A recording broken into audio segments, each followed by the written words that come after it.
Всем добрый день, меня зовут Атякшев Александр, я врач-остеопат, специалист метода PDTR. Длительное время занимаюсь височно-нижечелюстным суставом, взаимодействую плотно со многими стоматологами и ортодонтами. Мы совместно ведем большое количество пациентов. Я записал видео, в котором врач-стоматолог, ортопед или гнатолог может оценить функциональное состояние своего пациента до стоматологического лечения и понять, какой объем манипуляций тут возможен в данном случае, и оценить риски, которые могут возникнуть после большого стоматологического лечения или стоматологического воздействия на этого пациента. Досмотрите этот ролик до конца. В этом ролике записаны реальные практические инструменты, которые вы можете использовать уже завтра. Попробуйте их использовать, и если у вас будут вопросы, пишите обязательно в комментариях, я на них отвечу. А сейчас в практической части к тестам. Хотим представить вам тесты для стоматологов. Тесты, которые стоматолог может использовать в своей клинике для того, чтобы определить риски, связанные с пациентами. Значит, какие тесты мы предлагаем использовать в стоматологической клинике? Тест номер 1. У нас есть мануально-мышечное тестирование, которое мы используем в своей работе. Мануально-мышечное тестирование тестирует рефлекс мышцы. Мышца, когда растягивается, в ответ она делает сокращение. То есть она усиливает свой тонус. Держим. Выглядит это вот так. То есть когда я надавливаю на рычаг, растягивается мышца. В ответ на это тонус повышается. У нас получается такой эластичный ответ. Это нормальный ответ, который позволяет нервной системе обеспечить стабилизацию любого региона. Мы этот тест будем использовать на другом рычаге, более длинном рычаге, и мы будем использовать для тестирования не конкретной мышцы, а для тестирования функции стабилизации тела. Первый тест, который я предлагаю, я фиксирую на бедре руку с одной стороны, это у нас фиксирующая рука. Вторая рука у нас будет создавать давление. Как это будет выглядеть? Вот такое движение я буду делать. То есть я буду надавливать в сторону, я буду как бы пытаться уронить человека в сторону. В норме его мышцы, растягивающиеся, должны поменять тонус. Тот же самый эластичный ответ, который был у меня на верхней конечности. Как это выглядит? Реально это вот так. То есть я надавил, я понимаю, что здесь мышцы срабатывают, и она здесь стабильна. Сделаю в другой плоскости. Держу. Все работает. Теперь, поскольку стоматологов важно понимать, как работают мышцы шеи, и стоматологических пациентов очень часто, пациенты, у которых мышцы шеи не работают, мы можем это протестировать каким образом. Я буду делать тоже точку фиксации, но мой рычаг будет длиннее. Я включу сегмент голова-шея в свой тест. Я буду надавливать на проекцию височной кости мягко, не создавая болезненных ощущений. Держим. Очень легко. Легкий тест. Моя задача услышать не силу, а ответ рефлекторный, вот эту пружинку. Теперь я делаю это в другую сторону. Тут у нас модель хорошо пролеченная, поэтому у нее все работает. Что будет, если не будут работать какие-то мышцы шеи? Например, я выключу грудино-ключично-сосцевидную мышцу и сделаю такой тест. Будет вот такое падение, то есть нервная система не сможет здесь компенсаторно дать повышение тонуса, и будет нестабильность в этом регионе. Может быть такое состояние, когда не работают только мышцы шеи, может быть состояние, когда не работают мышцы шеи и мышцы корпуса. И это состояние, чем больше неработающих мышц, тем хуже, тем больше риски для стоматологов. Еще, если у меня здесь происходит падение под DASI, то есть некоторая есть нестабильность, то мне нет смысла проверять более длинный рычаг. Он будет точно так же срываться, потому что уже на более коротком рычаге есть некоторая слабость. Длинный рычаг тоже будет слабый на том же самом рычаге. В этом нет никакой необходимости проверять это. Держим здесь, здесь. Я проверяю сначала вот здесь, дальше я добавляю рычаг верхний. Мы проверили мышцы во фронтальной плоскости. Теперь я могу сделать то же самое в сагитальной плоскости. Я поверну пациента боком к себе.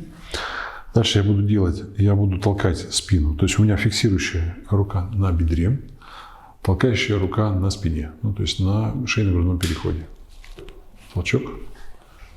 Толчок. Я проверяю на двух, потому что может какой-то один фланг не работать. Здесь работает. То же самое я могу сделать в противоположную сторону. Здесь я руку положу на крестец, а толкать буду в районе ключицы. Держу. Все работает. И опять же для стоматолога важно понять, как работает шея в этих плоскостях. Я добавлю сегмент голова-шеи в свой тест. Держу. Работает. Держу. Работает. Это легкие движения. Еще раз, моя задача просто ощутить, есть ли усиление или изменение рефлекса в ответ на мое воздействие. Мы тестируем не силу, мы тестируем рефлекс. Здесь все работает. Дальше я могу добавить еще горизонтальную плоскость для тестирования. Как это будет выглядеть? Я буду фиксировать таз с одной стороны и делать движение плечо на себя. Сейчас подайся. Буду делать вот такое движение. Или вот лучше здесь будет видно. Вот такое движение. То есть я буду ротаторы внутренние тестировать с правой стороны. Держим. Держит. Ротаторы с левой стороны. Держит. Теперь я буду тестировать наружные ротаторы. Справа, слева. Все работает. Вот такое должно быть состояние у пациента перед тем, как лечить зубы. Потому что он стабилен. Его нервная система легко удерживает равновесие и не будет создавать много проблем, если там будет какая-то потеря какого-то равновесия на зубах. Теперь, вот это тесты диагностические. Мы сейчас сделаем дисфункцию. Я буду натягивать связку и стимулировать нервную систему неприятным запахом. Хорошо. Все. Мы смоделировали дисфункцию. Мы ее потом полечим, либо она сама может уйти, эта дисфункция. И мы будем тестировать делать те же самые тесты. Держим. И в этом случае она не так стабильна. То есть у нее теперь есть дисфункция. Она нестабильна во фронтальной плоскости. Она будет нестабильна в сагитальной плоскости. И, возможно, она будет нестабильна и в горизонтальной плоскости. Да. То есть мы создали глобальный ответ. Это пациенты, которые могут к вам приходить. Пациенты с глобальным ответом, если они приходят к стоматологу, вы попадаете в зону риска стоматологии. Здесь возникает, она нестабильна в принципе. Дальше она может компенсировать это все зубами, зубочелюстной системой. Да. Очень часто зубочелюстная система используется для компенсации такого состояния. Вот смотрите, она слабая, но она сожмет зубы, и она станет сильной. И у нее будет парафункция жевательной мускулатуры. Ей нужно все время будет держать напряженными свои мышцы жевательные для того, чтобы, например, справляться с когнитивной нагрузкой, с физической нагрузкой. Если она пойдет в зал в таком состоянии, разомкни зубы, она не сможет делать никаких упражнений. Повернись вот так. Угу. Например, делать упражнения на бицепс. Но оно не работает. Она не сможет сделать. А теперь сожми зубы. Все, теперь они работают, и она будет нагружать вместе с этими мышцами жевательную мускулатуру. И если мы, как стоматологи, заберем у нервной системы эту компенсацию, лучше не будет, а будет только хуже. И у пациента могут появиться жалобы во всех регионах тела. И это будет связано с тем, что компенсаторный механизм теперь не работает. Все, пациент вышел уже из этого состояния, с которого мы завели ненадолго. Нервная система справилась с этой дисфункцией, сама разобралась, и так должна работать нормальная нервная система. Как может стоматолог использовать эти тесты для оценки собственной работы?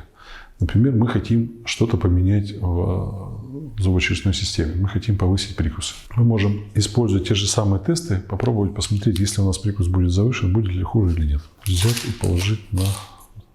Да, просто... Мы чуть-чуть повышаем прикус боком и снова тестируем. Ничего не должно происходить, все должно быть нормально. Сделаем несколько шагов на месте, остановиться. Все работает. Здесь можно повышать прикус, и не будет никаких проблем. Давай с одной стороны повысим. Мы можем посмотреть, как будет повышение с одной стороны. Работает. С другой стороны. Все работает.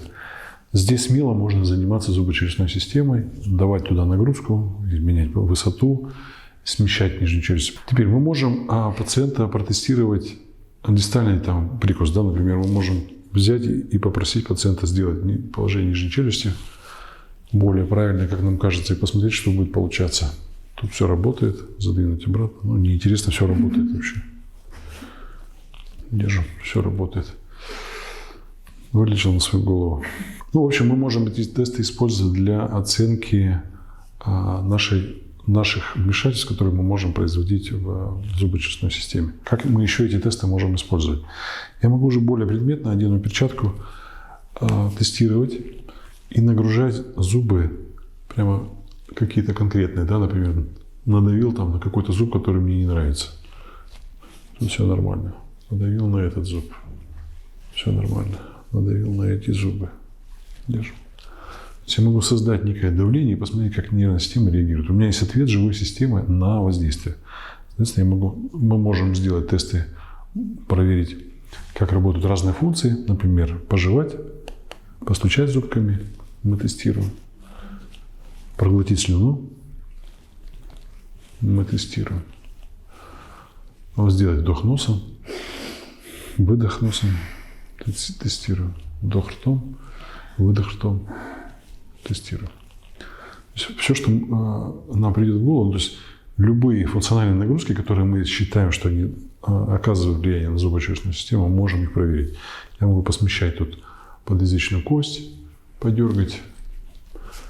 Все должно оставаться в норме.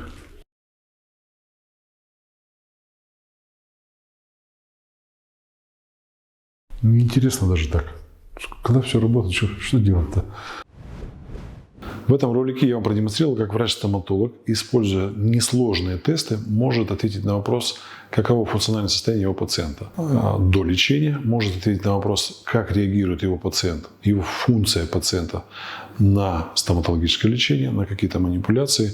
И тем самым вы можете повысить качество своей работы и снизить риски, связанные с жалобами у пациента, которые могут возникнуть после вашего лечения. У нас есть мастер-класс «Функциональное тестирование» однодневный в нашей школе. Ссылка будет в описании.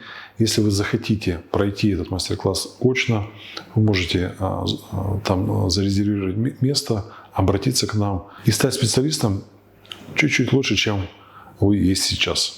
Это очень хороший метод, мне очень нравится. Причем этот метод берут даже родители. Я показываю родителям, как родитель может протестировать своего ребенка дома, ответив на вопрос, надо мне идти к врачу или не надо.